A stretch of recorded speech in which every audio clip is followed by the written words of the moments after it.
ಇವರು ಉಮೈ ಸಲ್ಮಾ. ಹಾವೇರಿ ಜಿಲ್ಲೆಯ ಹಿರೇಕರೂರು ತಾಲೂಕಿನ ಹಂಸಭಾವಿಯ ಸರ್ಕಾರಿ ಪ್ರಾಥಮಿಕ ಶಾಲೆಯ ಮುಖ್ಯೋಪಾಧ್ಯಾಯಿನಿಯಾಗಿರುವಂತಹ ಉಮೈ ಸಲ್ಮಾ ಅವರು ತಮ್ಮ ಮಗ ಮಲ್ಲಿಕ್ ರೆಹನ್ ಅವರ ಜನ್ಮದಿನದಂದು ದುಂದು ವೆಚ್ಚ ಮಾಡದೆ ಸ್ವಂತ ಖರ್ಚಿನಲ್ಲಿ ಶಾಲೆಗೆ ಸುಣ್ಣ ಬಣ್ಣ ಬಳಿಯುವ ಸತ್ಕಾರ್ಯದ ಮೂಲಕ ಸಮಾಜದ ಅತ್ಯುತ್ತಮ ಮಾದರಿಯಾಗಿದ್ದಾರೆ. ಕಳೆದ 35 ವರ್ಷಗಳಿಂದ ಬಣ್ಣ ಕಾಣದೆ ಕಳೆಗುಂದಿದ್ದಂತಹ ಶಾಲಾ ಕಟ್ಟಡವನ್ನ ನವೀಕರಿಸಲು ಅವರು ತಮ್ಮ ಸ್ವಂತ ಖರ್ಚಿನಲ್ಲಿ ಸುಮಾರು 2 ಲಕ್ಷ ರೂಪಾಯಿಗಳನ್ನ ವ್ಯಯಿಸಿ ಈ ಸಮಾಜಮುಖಿ ಸೇವೆಯನ್ನ ಮಾಡಿದ್ದಾರೆ. ಶಾಲೆಯ ಗೋಡೆಗಳಿಗೆ ಆಕರ್ಷಕ ಬಣ್ಣ ಹಚ್ಚಿಸದ್ದು ಮಾತ್ರವಲ್ಲದೆ ಮಕ್ಕಳು ಆಟವಾಡಲು ಕೆಲವು ಆಟೋಪಕರಣಗಳನ್ನು ನೀಡಿ ಶಾಲಾ ಆವರಣವನ್ನ ಸುಂದರಗೊಳಿಸಿದ್ದಾರೆ.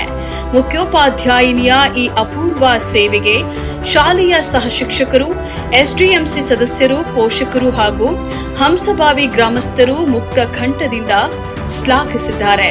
ಶಿಕ್ಷಕಿ ಉಮೈ ಸಲ್ಮಾರವರ ಈ ಅಭಿವೃದ್ಧಿ ಕಾರ್ಯದಿಂದಾಗಿ ಶಾಲೆಯ ವಾತಾವರಣವೇ ಬದಲಾಗಿದ್ದು ಮಕ್ಕಳು ಈಗ ಸಡಗರದಿಂದ ಶಾಲೆಗೆ ಬರ್ತಾ ಇದ್ದಾರೆ. ಪ್ರಸ್ತುತ ಈ ಸರ್ಕಾರಿ ಶಾಲೆ ಖಾಸಗಿ ಹೈಟೆಕ್ ಶಾಲೆಗಳನ್ನ ಮೀರಿಸುವಂತೆ ಕಂಗೊಳಿಸ್ತಾ ಇದೆ. ಇನ್ನು 4 ವರ್ಷಗಳಲ್ಲಿ ನಿವೃತ್ತರಾಗಲಿರುವಂತಹ ಶಿಕ್ಷಕಿ ಉಮೈ ಸಲ್ಮಾ ಅವರಿಗೆ ಶಿಕ್ಷಣವೇ ಸರ್ವಸ್ವ. ನನ್ನ ಜೀವನದ ಯಾವುದೇ ವಿಷಯದಲ್ಲಿಯೂ ಕೂಡ ನಾನು ಶಿಕ್ಷಣಕ್ಕೆ ಹೆಚ್ಚು ಆದ್ಯತೆಯನ್ನ ನೀಡುತ್ತೇನೆ ಮತ್ತು ಎಲ್ಲರೂ ಶಿಕ್ಷಣಕ್ಕೆ ಹೆಚ್ಚಿನ ಪ್ರೋತ್ಸಾಹವನ್ನ ನೀಡಬೇಕು. ದೇಶದ ಸುಂದರ ಸುಭದ್ರ ಭವಿಷ್ಯಕ್ಕೆ ಇಂದಿನ ಮಕ್ಕಳ ಶಿಕ್ಷಣವೇ ಪ್ರಥಮ ಬುನಾದಿ ಅಂತ ಹೇಳಿ ಉಮೈ ಸಲ್ಮಾ ಹೇಳ್ತಾರೆ.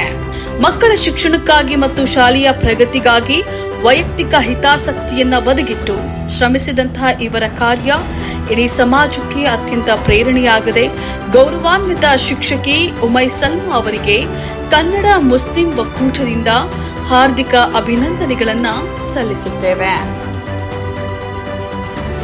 ಈ ತರಹದ ಕುತೂಹಲಕಾರಿ ಮಾಹಿತಿಗಾಗಿ ಕನ್ನಡ ಮುಸ್ಲಿಂ ಒಕ್ಕೂಟ ಫೇಸ್ಬುಕ್ ಪೇಜ್, ಇನ್ಸ್ಟಾಗ್ರಾಮ್, ಯೂಟ್ಯೂಬ್ ಅನ್ನ ಸಬ್ಸ್ಕ್ರೈಬ್ ಮಾಡಿ, ಲೈಕ್ ಮಾಡಿ, ಕಮೆಂಟ್ ಮಾಡಿ, ಶೇರ್ ಮಾಡಿ.